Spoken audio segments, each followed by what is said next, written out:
Training camp in New Orleans is heating up, and we have a lot to discuss here on Saints Now by Chat Sports. My name is Trizzy Trace Girouard. Thank you so much for tuning in. We got to talk about the fight that happened at practice, the updates around the QB battle, and the kicker battle, because Charlie Smith got to show what he was capable of today. We also have an update around Kendre Miller and Taysom Hill, so I encourage you to stick around throughout the duration of this video. For what it's worth, it's coming at you late, and I got bags under my eyes because I drove in this morning from Gulf Shores, Alabama, 10, 11 plus hours on the road, but I'm still here to give you guys the content that you deserve because Saints fans are the best in the whole wide world. So be sure to subscribe to Saints Now by Chat Sports. Drop the like on this video, get in the comment section, and show some support because we got nonstop coverage coming your way all year round. Now, let's start things off with the quarterback battle because I think it's important to first address what things looked like today. So,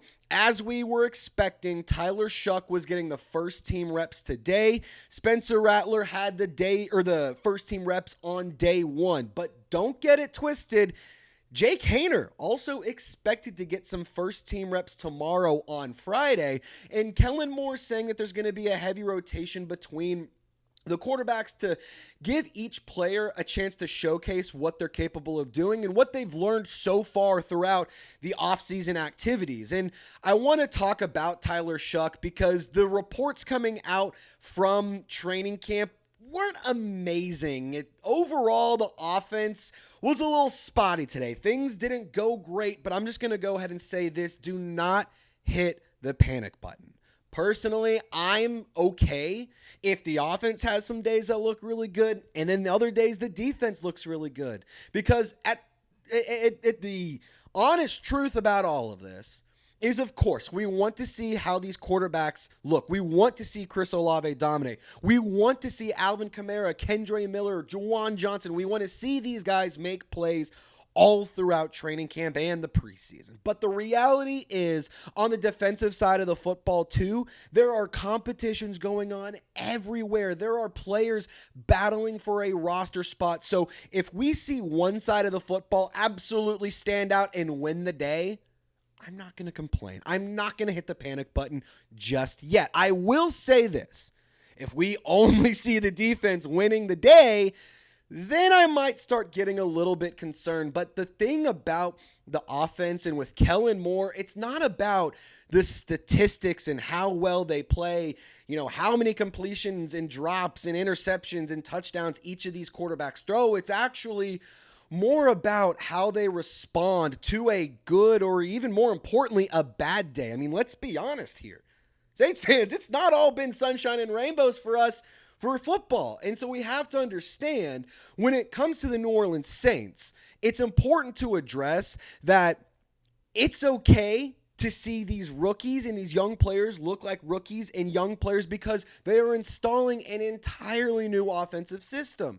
I also have a lot of faith in Kellen Moore because I think that he has done an amazing job at each stop he's had as a coach in adapting and adapting the offenses and bringing out the best with the players that he has. So I do have faith that regardless of who's starting week 1 and who's starting week 10 and who's starting in the last week of the season, I do have faith that Kellen Moore has a game plan and he knows what he can do and what he needs to do in order to make things work at a high level offensively. So tempo is a big thing. Accountability is a big thing. Attention to detail.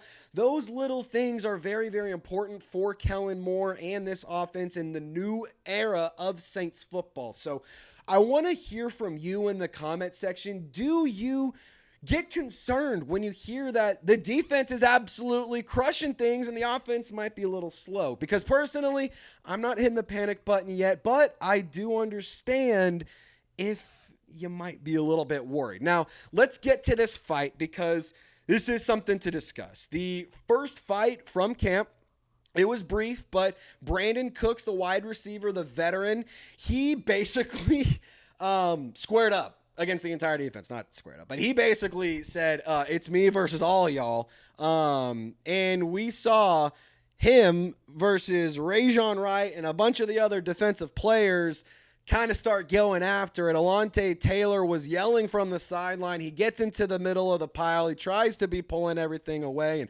breaking everything up.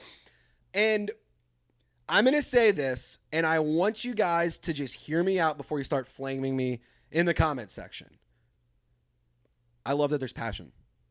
I love that there's fight.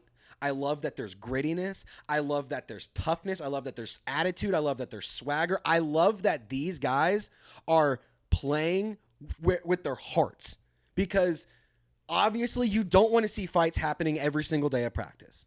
But when you see the passion come out, when you see the guys get absolutely fired up, and you see what they do on the practice field, it directly translates to the game field. And I'm not saying that these guys are going to go full Dustin Diamond Poirier on all of them and beat the hell out of their teammates or the other team.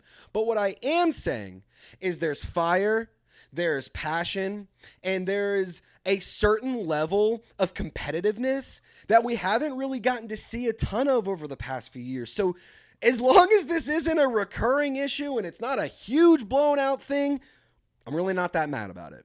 I'm not going to sit here and say I'm celebrating it, but I'm also not going to sit here and criticize the hell out of it. And if you want to be mad, that's totally fine. But I do think it's important to address. Football's a passionate game. These are all players that have a lot of emotion that need to build and create a culture. And I think by establishing a competitive spirit in the locker room, you can establish a very strong culture that will eventually lead, to not fights, but to more just competition on the field and whatnot. So Brandon Cooks, Rajon Wright, first fight of camp. Alontae Taylor breaks it up. That's kind of that. Quincy Riley, for what it's worth, he did log an interception against Spencer Rattler. Absolutely went crazy. I'm really excited for Quincy Riley. I think he has a huge opportunity ahead of him for the New Orleans Saints, because opposite of Kool-Aid McKinstry, there's a lot of question marks. Is it going to be Isaac Yiadom? Is it going to be Quincy Riley? Is Rico Payton going to step up? Could Rajon Wright make the roster and potentially challenge somebody for that starting role? My point being, opposite of Kool-Aid McKinstry, there's question marks, and there is an open spot for somebody who wants to compete and take over the starting quarterback or cornerback position opposite of McKinstry.